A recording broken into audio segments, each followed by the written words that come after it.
कुड़ू के घने जंगलों में एक लकड़हारन को जंगल की नंगी फर्श पर अपने नवजात को लिटाकर लकड़ी काटते देखा और उस दृश्य की भंगिमा में ईश्वर के प्रति अतुल्य विश्वास नजर आया। प्रतापगढ़ स्टेशन पर एक भिखारी को पैसे देती एक पगली को देखा और गोमो जंक्शन पर जूठी पत्तले कुत्तों से छीनने के प्रयास में एक भूखे नंगे व्यक्ति को देखा।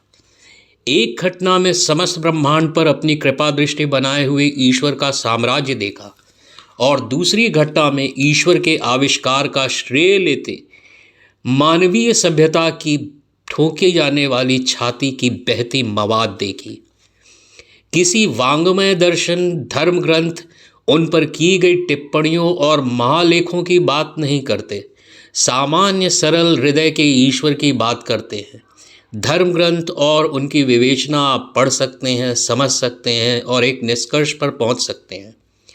याद रहे, आपका अपना निष्कर्ष धर्माधिकारियों और ईश्वरीय सत्ता के प्रतिनिधित्व की हुंकार भरते ईश्वर, अल्लाह और यीशु के नाम पर ईश्वर के एकात्मवाद की भौगोलिक इकाइयों पर अपने सिंहासन के पाए जमाए इन मठाधीशों, बाबाओं और पादरियों, मौलवियों द्वारा चलाई जा रही समानांतर अर्थव्यवस्था के खनकते सिक्कों के शोर को अपना निष्कर्ष मत बनाइए।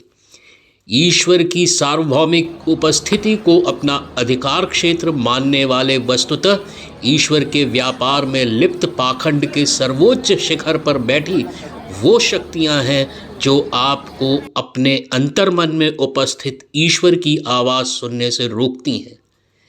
आपके अंतर्मन का ईश्वर आपको आगाह करता है क्या सही है, क्या गलत है, किंतु सामाजिक अवधारणाओं की छीटाकशी और किंग कर्तव्य विमूढ़ता आपको ईश्वर से दूर, बहुत दूर कर देती है।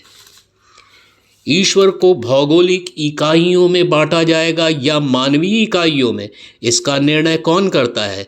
क्या आप? बिल्कुल नहीं। तो कौन है जो ईश्वर की सत्ता पर काबिज हो, ईश्वर को मन चाहे अवतरणों और प्रसंगों में खींच कर बाजार सजाए है और उसी बाजार में आप विश्वास और ईश्वर की तलाश कर रहे हैं?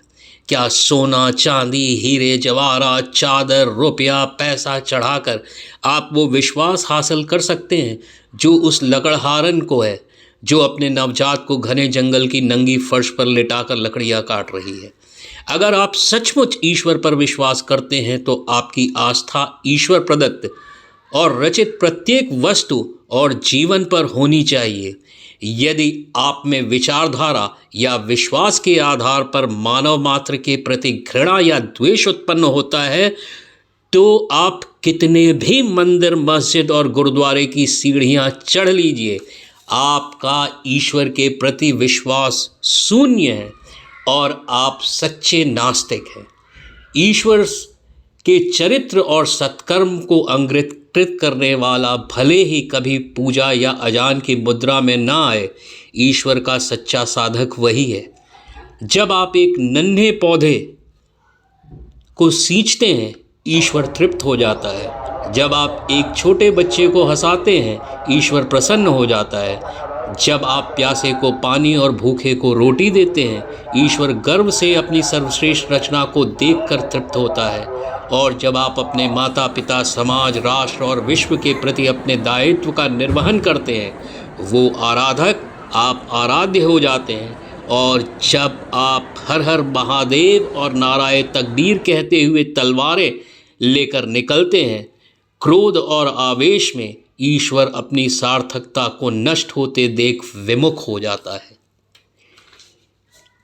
ईश्वर आपको आवाज़ देता है, बुलाता है, आप उसकी सुनते ही नहीं।